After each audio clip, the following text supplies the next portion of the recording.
Explicaremos Manufacturing Consent de Noam Chomsky. Chomsky propone una teoría en la que explica que los medios de comunicación son quienes dictan de qué temas se hablan o no se habla.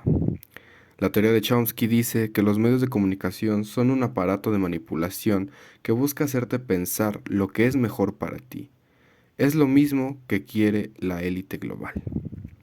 En otras palabras, Chomsky nos avisa que la información que nos llega por parte de medios de comunicación, dígase noticieros, dígase radio, dígase televisión, dígase redes sociales, etcétera, es información que ya fue filtrada, que ya fue valorada y liberada por las élites globales.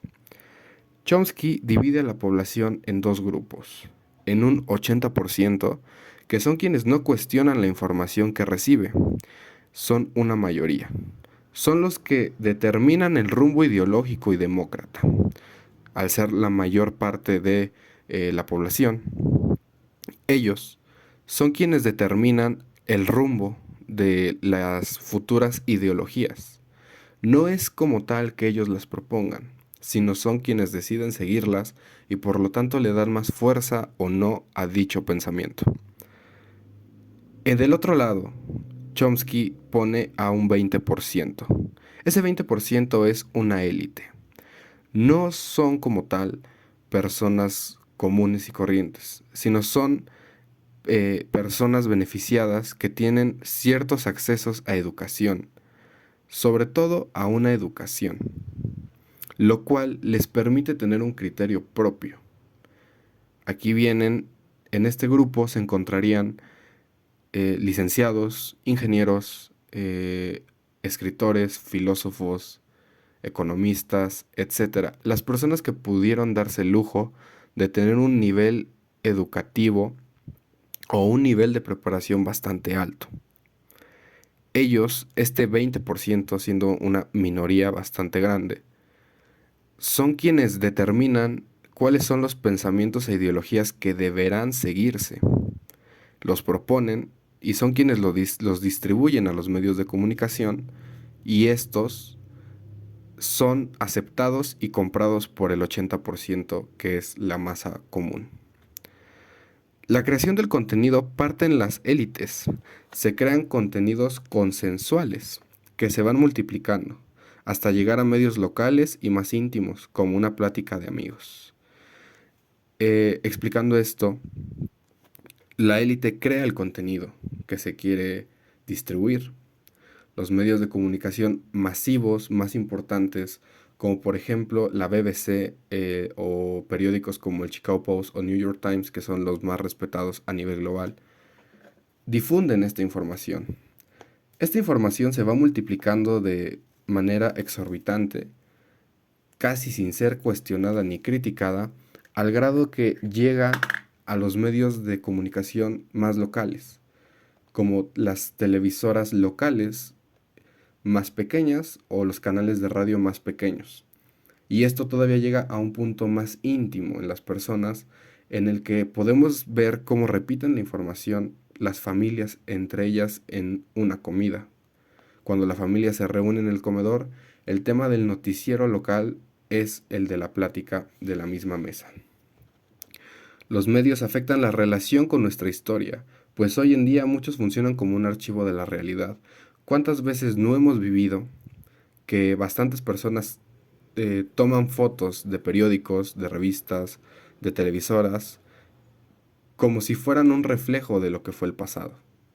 Hoy en día podemos tener como ejemplo los registros documentales de la Segunda Guerra Mundial vistos en planas del New York Times, del Chicago Post u otros periódicos. Pero eso no quiere decir que realmente esa fue la realidad de la época. No deberíamos tomarlo como una realidad absoluta, sino como una realidad del propio medio. Los medios de comunicación, debemos entender, no son imparciales, dado a que son un fruto capitalista y, por tanto, son impulsados por un poder privado y que tiene intereses de rentabilidad, intereses de ganar dinero. Los medios no pueden ser imparciales, por su propósito sigue siendo ganar dinero, así que siempre habrá un interés de por medio. Con esto quiero decir que aunque un periódico se diga lo más imparcial posible, no puede serlo, puesto que tiene un interés. Hay de por medio dinero y ganar dinero. En caso de que no se gane dinero, no tendría sentido mantener el periódico. Por ello, los periódicos no pueden atacar a sus propios intereses. Como un ejemplo de la televisión mexicana sería TV Azteca, dado a que TV Azteca está dirigido por Ricardo Salinas Pliego y es un interés privado. Los noticieros de TV Azteca no pueden atacar a su propio jefe. ¿Cuántas veces has visto que critiquen en un noticiero de TV Azteca al multimillonario Ricardo Salinas Pliego por no pagar impuestos? La respuesta es nunca, porque no pueden atacar lo que ellos mismos son. Según esta teoría de Chomsky, los medios tienen 5 filtros. El primero es el medio de empresa. Siempre debemos estar conscientes en que un medio de comunicación funciona como una empresa y genera dinero, como ya dijimos anteriormente. El segundo es el de los anunciantes. Los medios de comunicación generan dinero, pero no generan dinero porque la población consuma ese medio, sino los que ponen el dinero sobre la mesa son los anunciantes. Dígase McDonald's, dígase Coca-Cola, dígase demás empresas que pagan al medio de comunicación como a las televisoras por poner comerciales de sus productos o sus marcas. Ellos son realmente los que ponen el dinero sobre la mesa y parten con la idea o intención de acercarse al comprador y venderle el producto. El medio de comunicación sigue teniendo como mayor interés generar ganancias. El tercero es la élite mediática. Son quienes deciden los temas de los que se habla y cuáles no se habla o de qué manera se habla. La élite decide qué tema hablar y cuál no. Es fácil de entender.